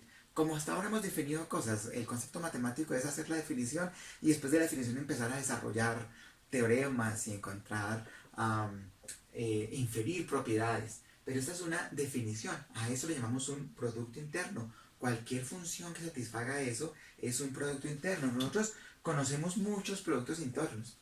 El más típico es NRM, que lo vamos a generalizar para nuestros espacios de señales de energía. El vector XY es el vector Y transpuesto punto X. O sea, el producto punto es un producto interno. ¿Esto qué quiere decir? Que para la dimensión que corresponda, si es Rn, entonces es de 0 a n-1. Esto es x de n. Recuerden que aquí cuando transponemos conjugamos. O sea, esto es x de n por y asterisco de n. Transponer es conjugar. Entonces, un producto interno entre x y y es el producto punto, que coge el vector y, lo transpone, lo pone en fila y lo multiplica por la columna x. ¿Cierto? Este es el producto punto. Un producto interno es el producto punto. ¿Cierto? Que lo veremos así. Y así toman forma de muchas operaciones importantísimas en los modelos analíticos que hemos hecho de las señales como funciones, no como vectores, sino como funciones. Hay muchas operaciones que son de este estilo, muchísimas. De hecho, imagínense una exponencial compleja. Y esto tiene la forma de una transformada de Fourier, por ejemplo, ¿cierto? Ese es un producto interno muy común. Pero tenemos muchos productos internos. De hecho, fundamentalmente aquí yo tengo Y por la matriz identidad por X, ¿cierto? Pero en vez de la matriz identidad, que me pondera igualmente todos los elementos de la diagonal, X0 con Y0, X1 con Y1, X2 con Y2, yo podría ponderar de formas distintas los diferentes elementos cruzados, X5 por Y8 y X3 por Y12. Esos productos los podría ponderar de otra manera. Entonces, otro producto interno típico es este. Y transpuesto por una matriz por X, donde esta matriz es definida positiva.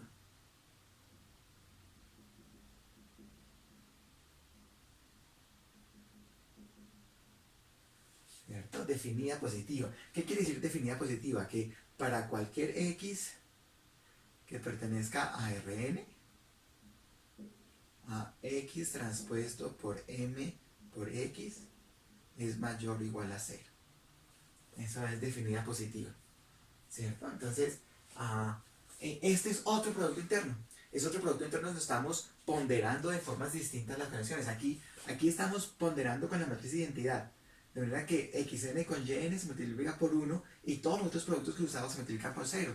Esto en particular sería entonces la sumatoria para m desde 0 hasta n-1, de la sumatoria para n desde 0 hasta n-1, de x sub m por m sub mn, y transpuesto nm.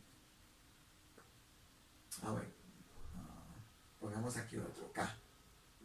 X sub k por el elemento de la matriz en nk por y asterisco de k, de n, perdón. ¿Cierto? Ese es,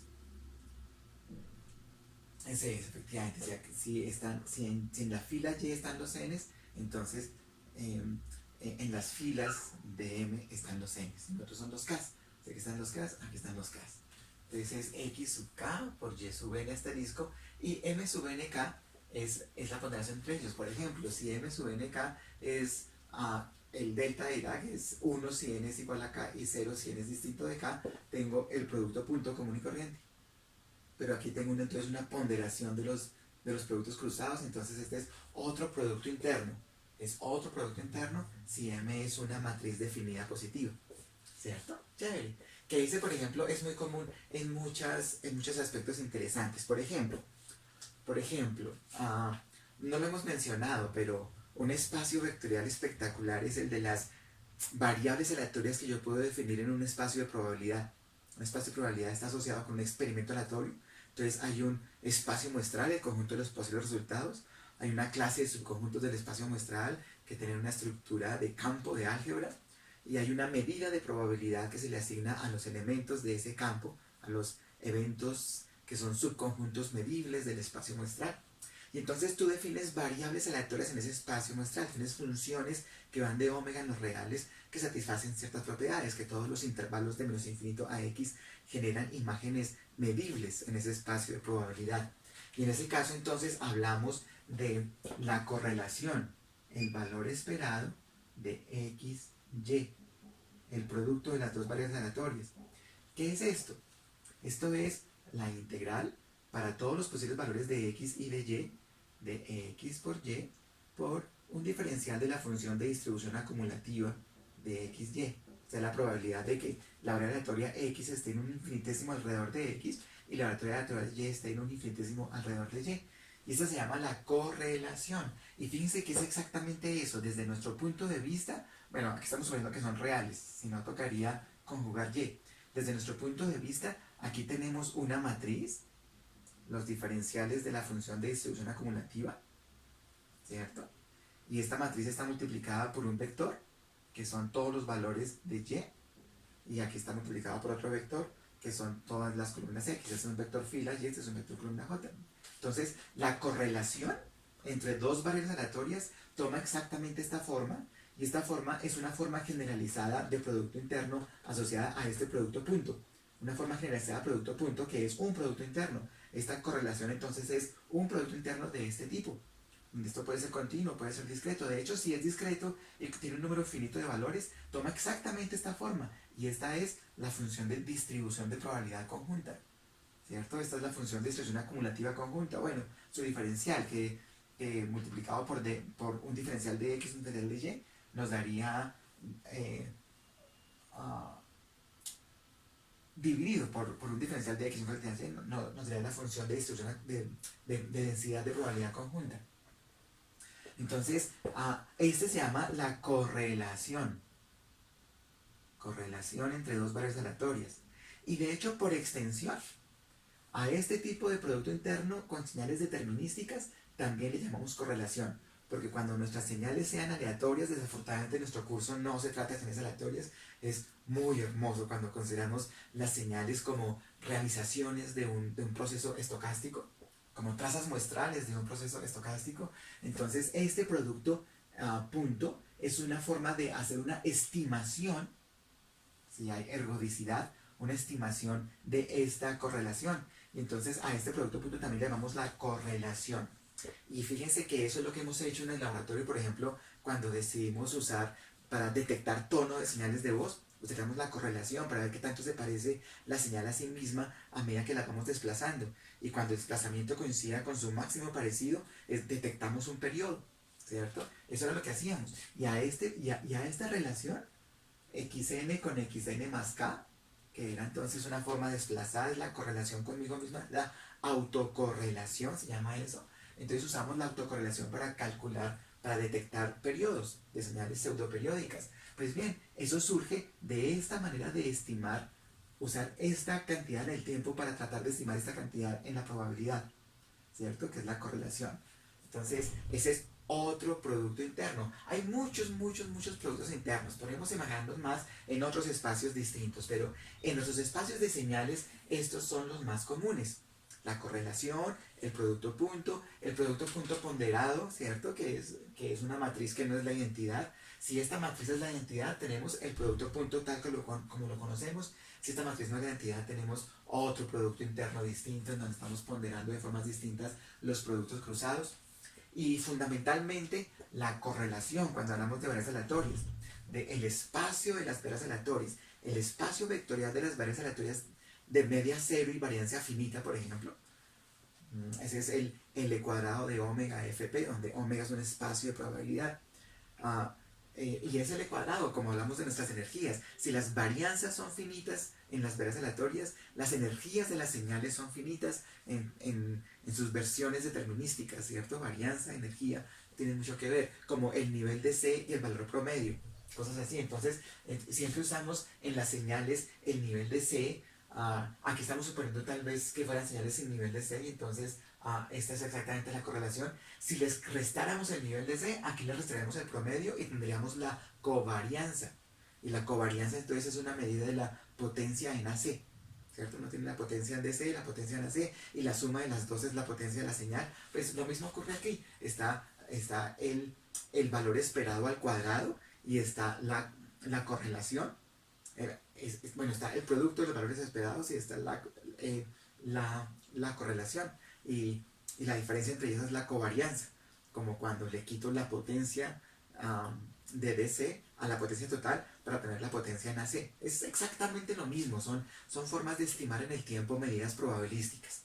Desafortunadamente este curso siempre será sobre señales determinísticas, entonces no vamos a ver este tipo de producto interno que es espectacular, que es maravilloso, pero sí vamos a notar la forma que tiene para darle a esta o a este producto interno, el producto punto o el producto punto generalizado, ponderado, darle el nombre de correlación. Así lo vamos a llamar, y tiene mucho sentido, y vamos a ver entonces en qué consiste esa correlación.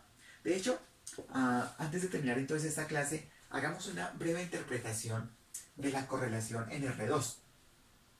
En R2. Entonces dejemos este concepto aquí y pensemos en el espacio vectorial euclidiano de dos dimensiones. Entonces, este es mi eje coordenado, mi plano cartesiano, ¿cierto? Aquí yo tengo un vector unitario, que es el vector E sub 0. E sub 0 igual a 1, 0. Esto tiene un 1, 2, 3, 4. Este es el vector E1. 1, 2, 3, 4. E1 es igual al vector 0, 1. Y entonces yo tengo un vector acá. Por ejemplo, este vector y este vector. Entonces este es x0, x1, ¿cierto? Chévere. Que fundamentalmente es x por e sub 0 más x1 por e sub 1, ¿cierto? Chévere. Pero tengo también entonces otro vector. Digamos este vector, que tiene y0 y que tiene y1. Pongámoslo así. ¿Listo? Bien, entonces, según esto, el producto interno XY es, como esto es real, esto es x0, y0 más x1, y1. Fíjense que estamos hablando de una definición genérica en un espacio vectorial cualquiera. De hecho, por ejemplo, en las señales L cuadrado R, esto es exactamente lo mismo. Estoy hablando de la integral de menos infinito a infinito de x de t por y asterisco de t por dt, por ejemplo. ¿Cierto? Esa es la correlación entre ellos, el producto interno, entre ellos el producto punto, entre ellos el producto punto. Es un producto interno, creamos el producto interno. O sea, esto puede ser válido para muchos espacios vectoriales, para cualquier espacio vectorial donde podamos definir un producto interno. Y si lo definimos así, por ejemplo, en las señales de energía de tiempo continuo, o si lo definimos así en las señales de energía de tiempo discreto en el dominio finito de 0 a n-1, entonces este es un buen producto punto, este es el producto punto que es un buen producto interno. Y vamos a ver qué es, sería este, ¿cierto? Este es el producto interno, el producto punto entre estos dos vectores. Y sale algo bien interesante, porque aquí vamos a aplicar la geometría. Vamos de hecho a utilizar un término que definiremos más adelante, la norma. ¿Qué es x0? x0, si este es el ángulo θ sub 0, ponémoslo aquí en rojito, si este es el ángulo θ sub x y este es el ángulo θ sub y, fíjense que x0 es la proyección de x sobre el eje horizontal. O sea, es la magnitud de este vector por el coseno de θx. Esa es esta longitud x0. Es este por el coseno de este, ¿cierto? El coseno es adyacente sobre hipotenusa. Entonces, adyacente sobre hipotenusa. Por adyacente me da la hipotenusa, la longitud de la hipotenusa. Este es x coseno Este es y por el coseno teta y. Esto aquí entonces, entre estas dos barretas verticales es la magnitud, es el tamaño, es la norma, así le vamos a llamar más adelante. Más, y está x1, que x1 es x por el seno de teta x, y está y1, que es y por el seno de teta y.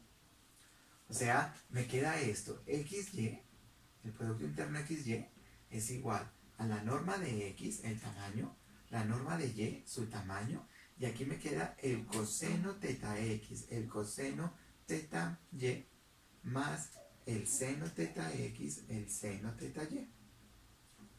Si ustedes se acuerdan de sus identidades trigonométricas, chévere. Si no, utilicemos Euler. Esto es e a la j teta x más e a la menos j teta x sobre 2. Esto es e a la j teta y más e a la menos j teta y sobre 2. Esto es e a la j teta x menos e a la menos j teta x sobre 2j. Y esto es e a la j teta y menos e a la menos j teta y sobre 2j. Y cuando hagan esa operación, les va a dar exactamente esta relación que es a la que quiero llegar. XY, el producto interno, el producto punto, que es un producto interno, es el tamaño de X por el tamaño de Y por el coseno del ángulo entre ellos. Este es el coseno de la diferencia, teta Y menos teta X. Es el coseno de la diferencia. Y el coseno de la diferencia es exactamente este ángulo, el ángulo entre ellos. Teta es teta y menos teta x, ¿cierto? Es el ángulo entre ellos. O sea que fácil, no importa ya los ejes coordenados.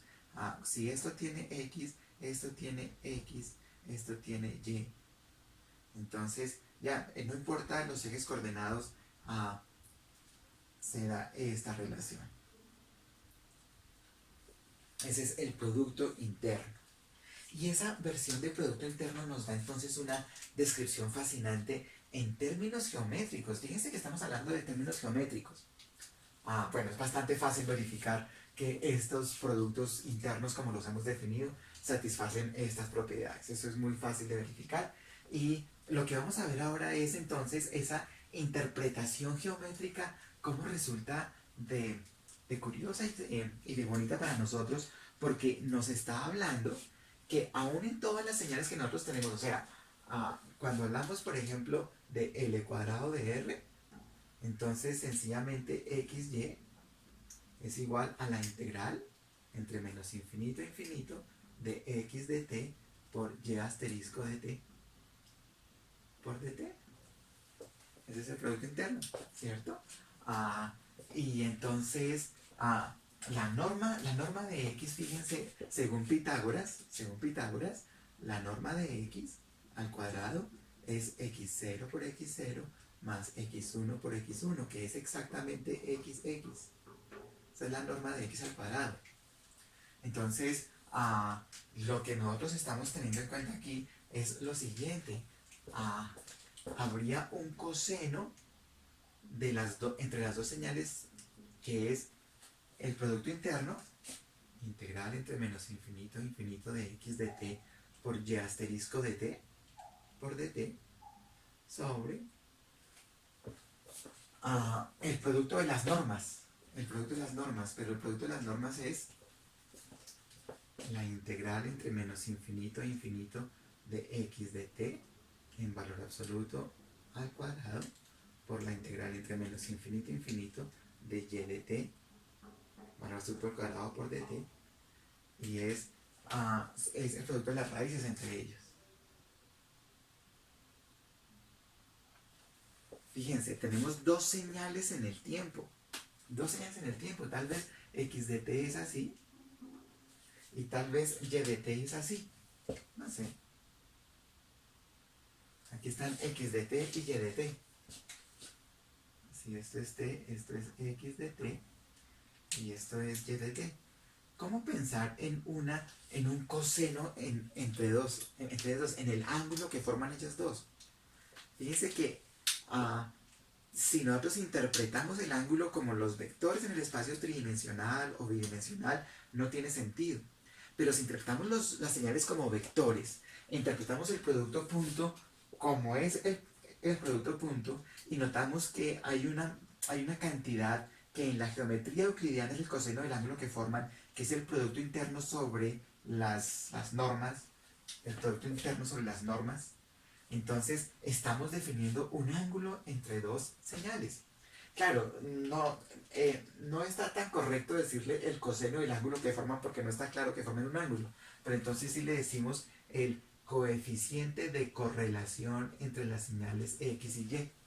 El coeficiente de correlación. Por supuesto, siendo un coseno, está entre -1 y +1. ¿Cierto? Es un coeficiente de correlación. Si es 1 es que son colineares. Si es -1 es que son opuestos. Si es 0, el coseno de un ángulo es 0 cuando el ángulo es perpendicular. Es que son ortogonales.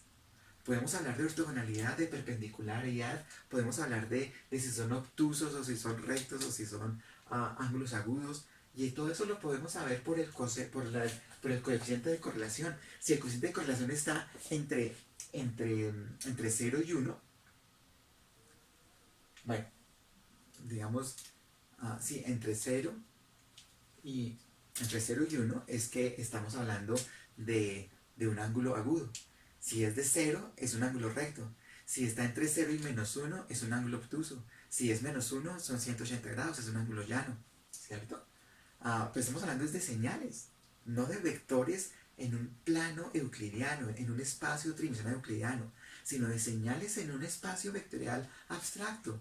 Pero esta relación, o si estamos en el cuadrado z,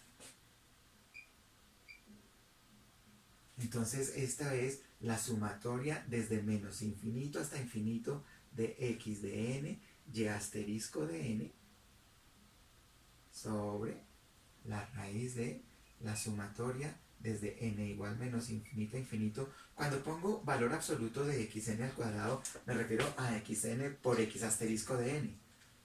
Un número por su conjugado me da la magnitud del cuadrado. Y aquí la sumatoria desde n igual menos infinito hasta infinito de y de n en valor absoluto al cuadrado. Y esta es la raíz.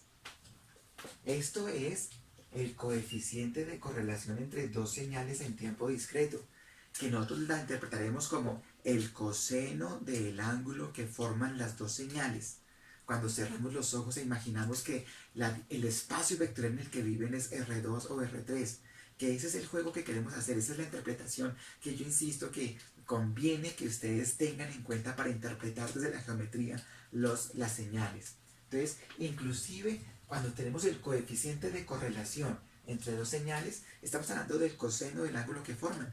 Por eso fue tan importante utilizar la correlación para la detección de tono, porque veíamos cuando las dos señales eran más parecidas, cuando su coseno fuera lo más pequeño posible, lo más cercano a cero posible. Cuando el coseno se acercara a cero es porque estaban colineales, es porque la señal, si una señal es esta